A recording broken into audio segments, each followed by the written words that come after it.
ఇకపై మీకు ఇష్టమైన ఫేవరెట్ సీరియల్స్ యొక్క ఫుల్ ఎపిసోడ్స్ యూట్యూబ్లో అందుబాటులో ఉండవు. కేవలం సన్నెక్స్లో మాత్రమే ఫ్రీగా చూడొచ్చు.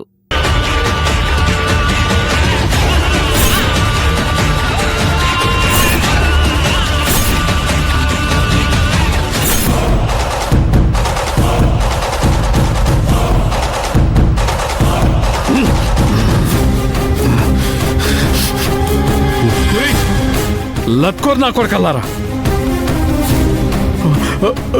ఆ పాప చంపేశారు కదరా. నాకొస్తున్న ఆవేశానికి మిమ్మల్ని చంపి పాతరయ్యాలి.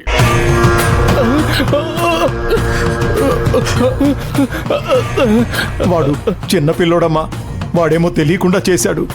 దయచేసి క్షమించు తల్లి. ఏం చేయమంటావు? ఏం చేయమంటావు నన్ను? ఎంత ఘోరం జరిగిపోయింది. మీరు నన్ను నమ్మి వచ్చారు కాబట్టే ఇంకా బతుకున్నారు. లేదంటే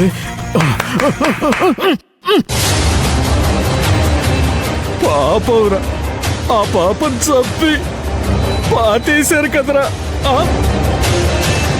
ఎంత రాక్షసులరా మీరు. లేదు, ఆ దేవి మీ మీద కోపంతో మిమ్మల్ని చంపాలనే వచ్చింది. మిమ్మల్ని కష్టాలు పెట్టడంలో ఏమీ తప్పులేదు, ఏమీ తప్పులేదు, ఏమీ తప్పులేదు. కోపగించుకోక తల్లి. మిమ్మల్ని నమ్ముకొని వచ్చాం, మీ శరణు కోరొచ్చాం. మీరు చేసిన పాపిష్టి పనికి ఆ దేవి మిమ్మల్ని ఇన్ని రోజులు ఎందుకు బతికుంచిందో తెలీదు. మీకు సరైన శిక్ష విధిస్తుంది. అలా శపించకమ్మా, దయచేసి కాపాడమ్మా. మీ కాలు మొక్కుతావమ్మా.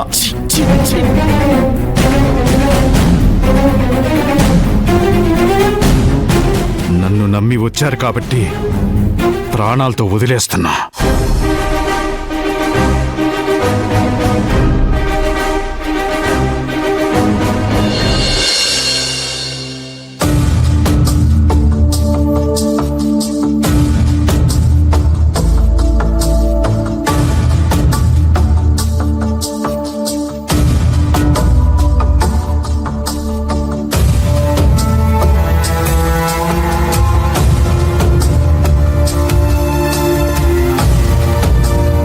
చిన్నమ్మగారు,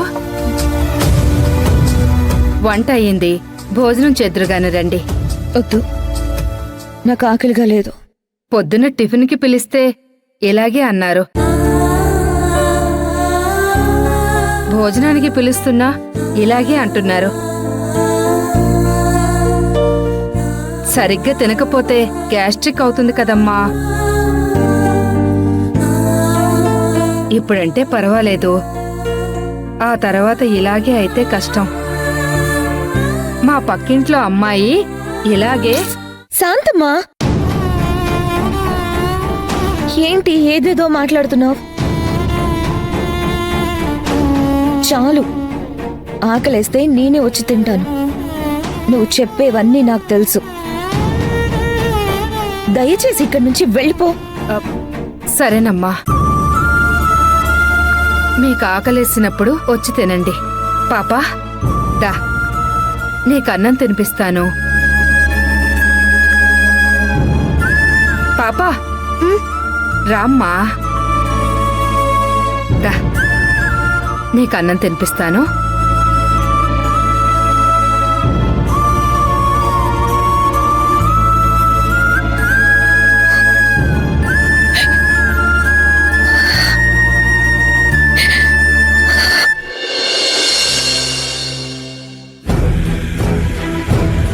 అంకుల్, ఆవిడ చూస్తుంటే భయం వేస్తుంది. ఊరికే ఉండరా, నువ్వొక్కడవిరా.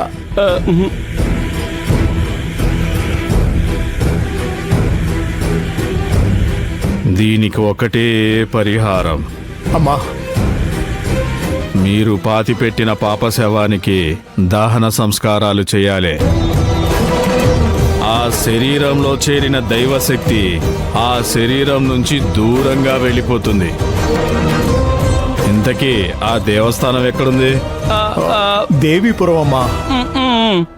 ఆ విషయం నాకెరికే, మీకు తెలుసో లేదో అని అడిగిన. ఆ జిల్లా కలెక్టర్ నాకెరికే, నేను చూసుకుంటా. బిడా కుర్చీ వేయ్.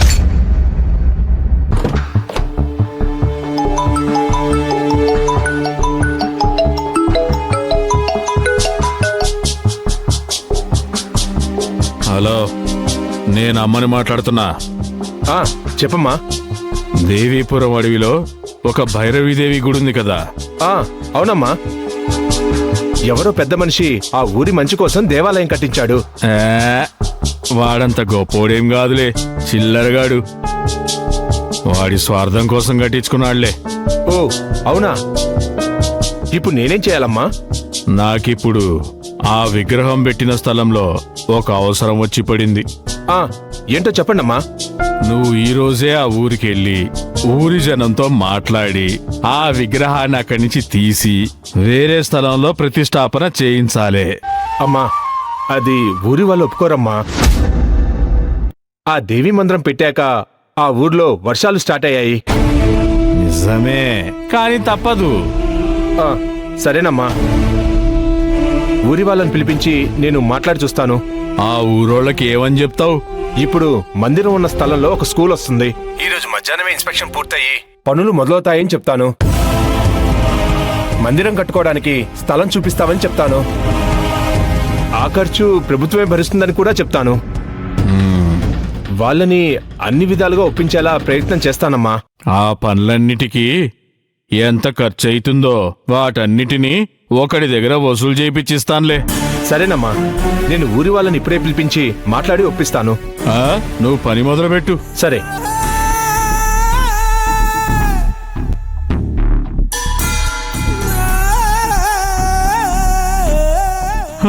అవు తిన్నారా? తినలేదు, ఆకలి అవుతుంది. చక్కగా పోయి లెఫ్ట్ తిరిగితే ఒక హోటల్ ఉన్నది, అక్కడ మంచిగా పైసలు ఇచ్చి తినరండి. పైసలు మాత్రం ఎగ్గొట్టరాకండి. ఉండ్రి. అవు దిలీప్, తిన్నావా? తినలేదమ్మా. దా కలిసి భోంచేద్దాం.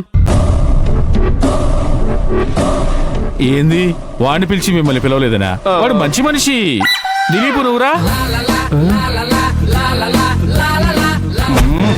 అంటే ఏంటి, మనమిద్దరం పరమ దరిద్రులమని ఆవిడ ఇండైరెక్ట్ గా చెప్పిందా? ఇండైరెక్ట్ గా చెప్పలేదు, డైరెక్ట్ గానే చెప్పిందిరా.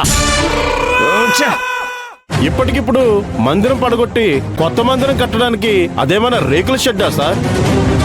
పక్కకు వెళ్లి దాన్ని కట్టుకోవడానికి మేము ఒప్పుకోము. చూడండి, నేను చెప్పేది కాస్త అర్థం చేసుకోండి. మేము గుడిని తరలించి మీ మనోభావాల్ని దెబ్బతీయడం మా ఉద్దేశం కాదు. మందిరం పడగొట్టమని కూడా చెప్పడం లేదు. మందిరానికి వేరొక స్థలం ప్రభుత్వమే ఇస్తుందని చెప్తున్నాను. కానీ అదంత సులభం కాదు కదా సార్. అలా అనకండి. మీ ఊళ్ళో స్కూలు లేక మీ పిల్లలు 10 కిలోమీటర్లు దూరం వెళ్ళి చదువుకుంటున్నారు. ఇప్పుడు మీ ఊళ్ళోనే స్కూల్ ఉంటే మీతో పాటు మీ చుట్టుపక్కల పల్లెలకు అనుకూలంగా ఉంటుంది.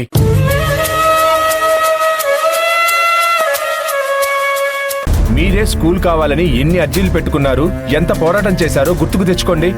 అవును సార్, చెప్పులు అరిగేలాగా మీ ఆఫీస్ చుట్టూ తిరిగాం సార్. మీ హైదరాబాద్ ఆఫీస్ కూడా వచ్చి అర్జీలు ఇచ్చాం. కానీ గుడికి బడికి ఏం సంబంధం సార్? చూడండి, మీరు బడి కోసం అడిగాక ప్రభుత్వం వచ్చి ఇక్కడ స్థలం పరిశీలించింది. ఇప్పుడు తీరా ఇక్కడికొస్తే ఆ స్థలంలో గుడి ఉంది. మీరు కట్టింది ప్రభుత్వ స్థలంలో. ప్రభుత్వం వాళ్ళొచ్చి ఇక్కడ ఎలా గుడి కట్టారు అని అడిగితే మీరేం సమాధానం చెప్తారో చెప్పండి. మీకు గుడి కావాలంటే బడి ఉండదు, బడి కావాలంటే గుడి కూడా ఉంటుంది. ఆలోచించుకోండి. ప్రస్తుతానికి ఇక్కడి నుంచి విగ్రహం తరలిద్దాం. నా పవర్ ఉపయోగించి కోనేరు పక్కన స్థలం మీకిప్పిస్తాను. ఏమంటారు? అమ్మవారికి పెద్ద దేవాలయం వస్తుందంటే అంతకంటే సంతోషమా? ఈ ఊర్లో అందరం ఒకే మాట మీద ఉంటాము. అలాగే కానివ్వండి సార్. దేవికి స్థలం ఇచ్చేంత గొప్పవాళ్ళం కాదు. ఏది కావాలన్నా ఆమె నిర్ణయించుకుంటుంది. ఇది కూడా భైరవీదేవి సంకల్పమే అనుకుందాం. ఈ ఊర్లో వర్షాలు లేని సమయంలో ఒక పెద్ద మనిషి వచ్చి ఈ ఊరికి ఒక విగ్రహం ఇచ్చారు సార్. ఇక్కడ జరుగుతున్న మంచంతా ఆ దేవి మహిమ అనుకున్నాం సార్. స్థలం చూడ్డానికి ఈ రోజు ఆఫీసర్లు వస్తున్నారు. ఈ రోజే విగ్రహాన్ని తరలిద్దాం. వచ్చే వారం మీరు గుడికి శంకుస్థాపన ఏర్పాట్లు చేసుకోండి. ఈ రోజేనా? అవునవును, ఎలాగో మంచి చోటే గుడి కట్టిస్తున్నాం కదా, ఒప్పుకోండి.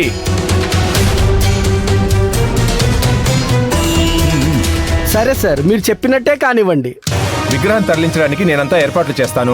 మీరంతా వెళ్ళిరండి. నమస్కారం. నమస్తే సార్. ఓకే, ఉంటాను.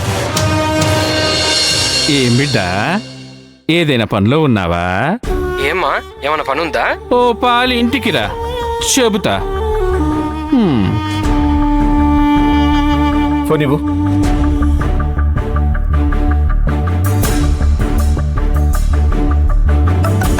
అమ్మ ఫోన్. మళ్ళీ ఎవరు? అరవింద్ గారు.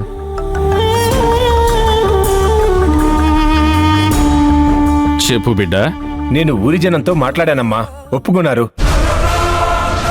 మంచిది బిడ్డ, మంచి విషయం చెప్పినావు.